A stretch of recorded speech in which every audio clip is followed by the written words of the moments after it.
CITU ఆధ్వర్యంలో తెలంగాణ రాష్ట్ర వ్యాప్తంగా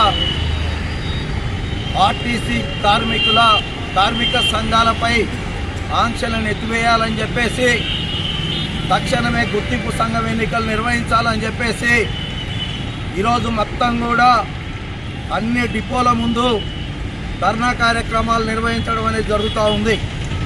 దీంట్లో భాగంగానే జీడిమెట్ల డిపో ముందు కూడా ధర్నా కార్యక్రమాన్ని నిర్వహించడం అనేది జరుగుతూ ఉంది. ప్రధానంగా కనుక చూస్తే 2019 నుంచి తెలంగాణ రాష్ట్రంలో ఆర్టీసీలో ఉన్నటువంటి ఏదైతే సంఘాలు ఉన్నాయో, ఏదైతే యూనియన్లు ఉన్నాయో వాటి మీద నిషేధం పెట్టి గుర్తింపు సంఘం ఎన్నికలు నిర్వహించకుండా గత బీఆర్ఎస్ ప్రభుత్వం కార్మికుల్ని కట్టు బానిసల్లాగా చేయడానికి, కార్మికులకు ఎలాంటి హక్కులు లేకుండా చేయడానికి గతంలో ఉన్నటువంటి బీఆర్ఎస్ ప్రభుత్వం అట్లాగే ఆర్టీసీ యాజమాన్యం మొత్తం కూడా కలిసి ఈ నిర్ణయం అనేది జరిగింది.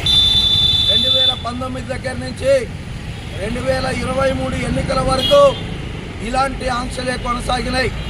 2023 ఎన్నికలలో ఇప్పుడున్నటువంటి కాంగ్రెస్ ప్రభుత్వం మేము ఎన్నికల్లో కనుక గెలిస్తే ఆర్టీసీ కార్మిక సంఘాలపైన ఉన్నటువంటి నిషేధాన్ని ఎత్తివేస్తాం, వెంటనే ఎన్నికలు జరిపిస్తాం, కార్మికుల్లాగా గుర్తిస్తామని చెప్పేసి ఇప్పుడున్నటువంటి రేవంత్ రెడ్డి ప్రభుత్వం కూడా గత ఎన్నికల్లో వాగ్దానం చేసింది. అధికారంలోకి వచ్చి 11 నెలలైనా ఇప్పటిదాకా కూడా ఈ ప్రభుత్వానికి కూడా ఆర్టీసీ కార్మిక సంఘాలు గుర్తొచ్చినటువంటి పరిస్థితి లేదు. ఇంకో పక్కన కనుక చూస్తే టీఆర్ఎస్ ప్రభుత్వం ఉన్నటువంటి వెల్ఫేర్ కమిటీలు ఏవైతే ఉన్నాయో ఆ కమిటీలని ఇప్పుడున్నటువంటి కాంగ్రెస్ ప్రభుత్వం కూడా పునరుద్ధరించాలని చెప్పేసి మళ్ళీ కూడా ప్రయత్నాలు చేస్తూ మళ్ళీ వెల్ఫేర్ కమిటీని కొత్తగా ఏర్పాటు చేయడం అనేది జరుగుతూ ఉంది. ఈరోజు కనుక చూస్తే అన్ని డిపోల్లో కనుక చూస్తే ప్రధానంగా డిపో మేనేజర్లు ఒక నియంత్రణలాగా, ఒక సైకోల్లాగా వ్యవహరిస్తూ ఈరోజు ఏదైతే ఆర్టీసీ కార్మికులు ఉన్నారో ఆ కార్మికుల్ని కట్టు బానిసల్లాగా చూస్తున్నటువంటి పరిస్థితి ఉన్నది. ఇంకో పక్కన కనుక చూస్తే ఈరోజు ఆర్టీసీలో ఉద్యోగం అంటే ముళ్ళ మీద నడకలాగా ఈరోజు ఉన్నటువంటి పరిస్థితి ఉన్నది.